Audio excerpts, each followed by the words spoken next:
Et depuis toute petite, hein, depuis que j'ai 12 ans, je dis que je veux être crèchière à l'époque. Au fur et à mesure, se transformer infirmière en crèche. Voilà, donc ça fait du coup 18 mois que je suis en crèche. Avant, j'étais en centre enfants adolescents autisme, mais avant en pouponnière. J'ai toujours aimé être avec des tout petits, pouponner. Oui, sur ma première expérience en pouponnière. Donc je suis partie 2 ans en volontariat en Afrique, donc c'était quand même dans un contexte particulier. Pouponnière avec des enfants de 0 à 4-5 ans, en situation d'abandon ou orphelin. Et on avait un petit qu'on a accueilli, à qui on a diagnostiqué une surdité profonde. Voilà, après, ça se passait beaucoup par le toucher du coup avec lui. On s'est retrouvés en mars l'année dernière à fermer du jour au lendemain. Nous, on n'a pas pu l'expliquer aux enfants. Voilà, et donc le travail a été fait surtout par les parents.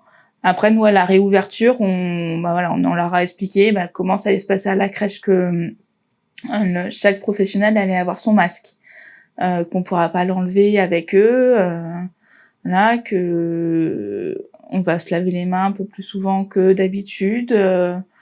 Après, l'avantage d'être en structure petite enfance, c'est que très vite les protocoles sanitaires ont été quand même allégés, parce que un enfant, forcément, ça va mettre un jouet à la bouche et derrière le copain, où il va faire la même chose sur le même jouet.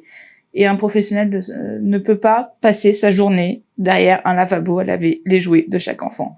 Oui, du coup la crèche a été fermée, donc on est venu me demander si j'acceptais d'aller travailler pendant tout le mois d'avril sur un foyer d'accueil médicalisé, donc qui s'occupe d'adultes autistes. Voilà, parce que du coup avec les confinements, le Covid qui frappait quand même certains membres du personnel, les enfants à garder, donc il leur manquait du personnel. Donc voilà, j'y suis allée travailler tout le mois d'avril. Ça a été un retour un peu à l'autisme tel que je le connaissais par mon travail précédent.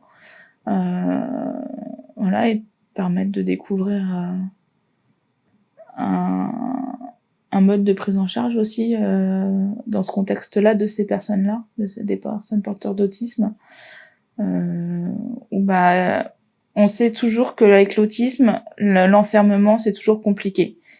La plupart ont quand même besoin d'espace, de pouvoir bouger tranquillement en liberté. Enfin, voilà. Et là, ils se retrouvaient confinés en intérieur dans leurs unités de vie, donc des lieux qu'ils connaissent,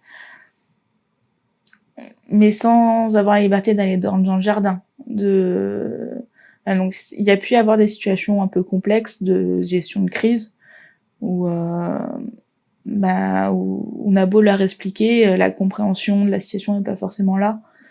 Voilà. Mais après, c'est vrai que l'équipe a quand même bien su gérer, parce que connaissant leurs jeunes et trouvant des solutions pour les apaiser, des moyens de détourner leur attention et de leur faire changer d'idée assez facilement.